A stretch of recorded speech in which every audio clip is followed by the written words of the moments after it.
স্লোগানে স্লোগানে মুখরিত রাজধানী।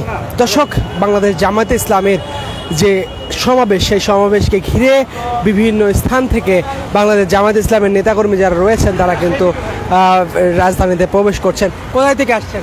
বগুড়া থেকে।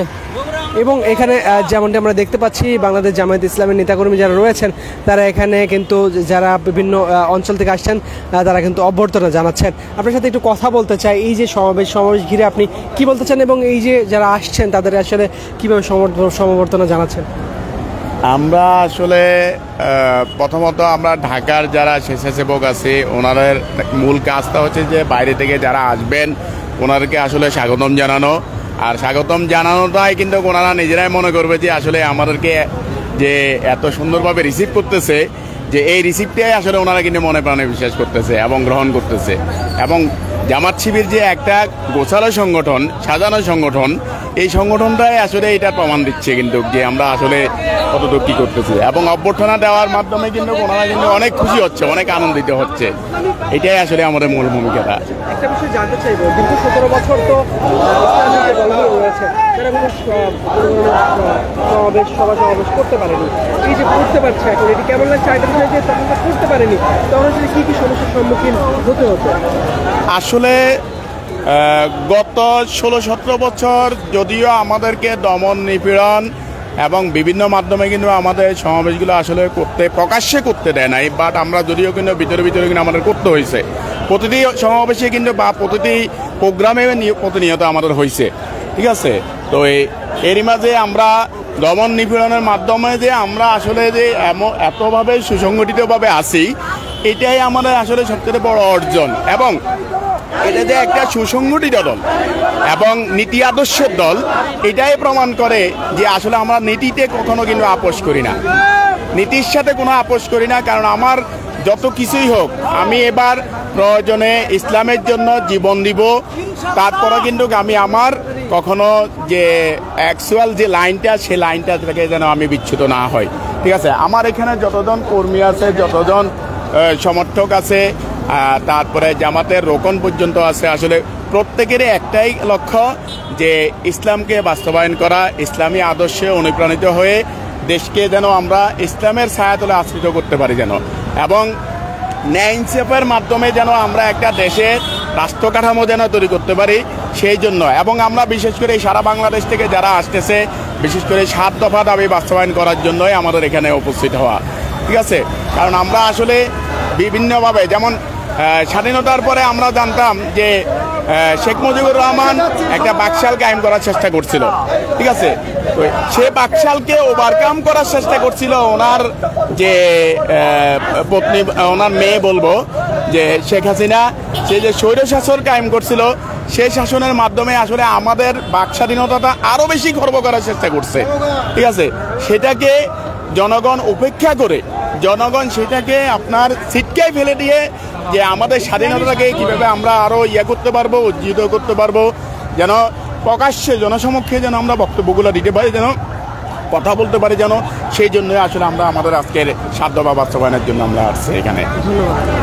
দর্শক, যেমনটি দেখতে পাচ্ছেন, বিভিন্ন অঞ্চল থেকে বাংলাদেশ জামায়াতে ইসলামী নেতাকর্মীগণ যারা রয়েছেন এই সমাবেশকে সাফল্যমণ্ডিত করতে কিন্তু তারা অংশগ্রহণ করছেন, এবং যারা আসছেন বিভিন্ন অঞ্চল থেকে তাদেরকে কিন্তু সংবর্ধনা জানাতে বাংলাদেশ জামায়াতে ইসলামী নেতাকর্মী যারা রয়েছেন তারা কিন্তু এখানে উপস্থিত হয়েছেন, এবং যারা আসছেন তাদেরকে কিন্তু সংবর্ধনা জানাচ্ছেন।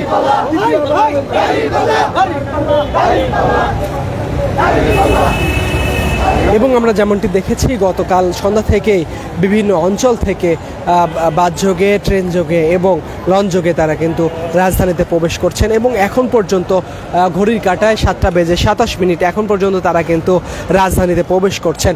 এবং ইতিমধ্যে আমরা সরোয়ার্দী উদ্যানের মধ্যে ছিলাম এবং আপনাদেরকে সরাসরি যুক্ত করেছিলাম এবং দেখানোর চেষ্টা করেছিলাম, সেখানে কিন্তু ইতিমধ্যেই লাখো মানুষের সমাগম হয়েছে। এবং আমাদের সহকর্মী মারুফ ইসলাম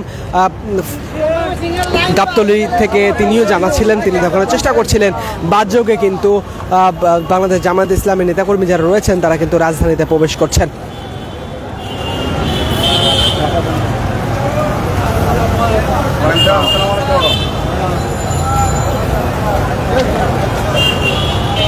দর্শক, কে কোথা থেকে সরাসরি যুক্ত হয়েছেন আমাদের সাথে সেটি কমেন্ট সেকশনে কমেন্ট করে জানাতে পারেন, এবং বাংলাদেশ জামায়াত ইসলামীর যে সমাবেশ, সেই সমাবেশকে ঘিরে আপনার যে মতামত রয়েছে সেটি কমেন্ট সেকশনে কমেন্ট করে জানাতে পারেন।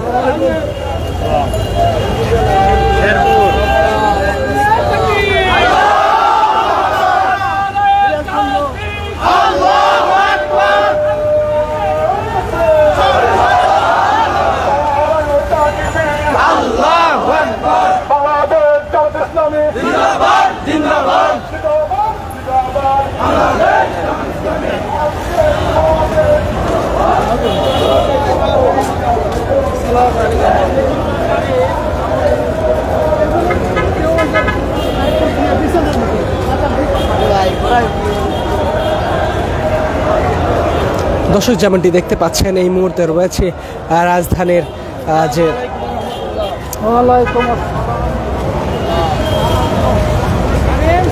শাহবাগ এলাকায়। দর্শক, এখানে দেখতে পাচ্ছেন বাংলাদেশ জামায়াত ইসলামের নেতাকর্মী যারা রয়েছেন, যারা সরওয়ার্দী উদ্যানের যে সমাবেশে যারা উপস্থিত হচ্ছেন তাদেরকে সংবর্ধনা জানাতে তারা কিন্তু এখানে উপস্থিত হয়েছেন এবং তারা কিন্তু যারা আসছেন তাদেরকে সংবর্ধনা জানাচ্ছেন।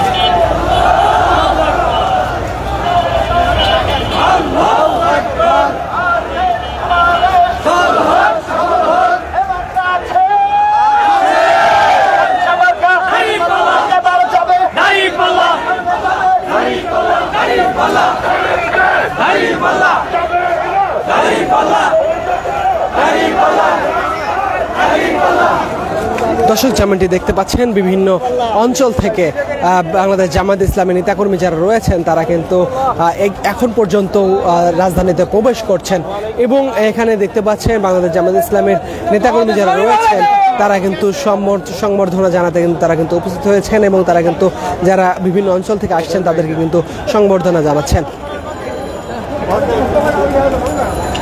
এবং যেমনটি বলছিলাম বেশ কিছু সময় পূর্বে আপনাদেরকে দেখানোর চেষ্টা করছিলাম সরওয়ার্দী উদ্যানের ভিতর থেকে, সেখানে কিন্তু ইতিমধ্যেই লাখো মানুষের ঢল নেমেছে এবং ওখানে যারা রয়েছেন তারা যেমনটি বলছিলেন এর মধ্যে 3 থেকে 4 লক্ষ লোক মানুষ কিন্তু ইতিমধ্যে এসে উপস্থিত হয়েছেন এবং তারা যেমনটি ভাবছেন যে 10 থেকে 12 লক্ষ মানুষ রাজধানীতে প্রবেশ করবেন এবং এই সমাবেশে অংশগ্রহণ করবেন এবং সমাবেশকে সাফল্যমণ্ডিত করতে কিন্তু সকল অঞ্চল থেকে, বিভাগ থেকে, ইউনিয়ন পরিষদ থেকে এবং উপজেলা থেকে বিভিন্ন তৃণমূল নেতাকর্মী যারা রয়েছেন তারা কিন্তু রাজধানীতে প্রবেশ করছেন। এবং যেমনটি বলছিলাম আমাদের সহকর্মী মারুফ তিনি ফার্ম টেকনিক্যাল থেকে তিনি যেমনটি জানাচ্ছিলেন যে বাসযোগে কিন্তু ইতিমধ্যে রাজধানীতে প্রবেশ করছেন বিভিন্ন অঞ্চল থেকে, বিশেষ করে উত্তরাঞ্চলের নেতাকর্মী যারা রয়েছেন তৃণমূলের তারা কিন্তু রাজধানীতে প্রবেশ করেছেন এবং লঞ্চ যোগেও কিন্তু বিভিন্ন অঞ্চলের যারা নেতাকর্মী রয়েছেন তারা কিন্তু প্রবেশ করেছেন এবং অপরদিকে কিন্তু ট্রেনে করে কিন্তু বাংলাদেশ জামায়াত ইসলামী নেতাকর্মী যারা রয়েছেন তারা কিন্তু প্রবেশ করেছেন। বিশেষ করে রাজশাহী থেকে কিন্তু ঢাকাতে কিন্তু সকাল 6টায় রাজধানীতে একটি ট্রেন প্রবেশ করেছে এবং আরেকটি ট্রেন কিন্তু সিরাজগঞ্জ থেকে যে ট্রেনটি ছেড়ে আসবে সেটি কিন্তু সকাল 9টায় রাজধানীতে প্রবেশ করার কথা রয়েছে এবং এখানে যারা রয়েছেন তারা কিন্তু যেমনটি বলেছেন নিজ নিজ উদ্যোগে নিজ নিজ অর্থায়নে সবাই এই সমাবেশে অংশগ্রহণ করেছেন, এই সমাবেশে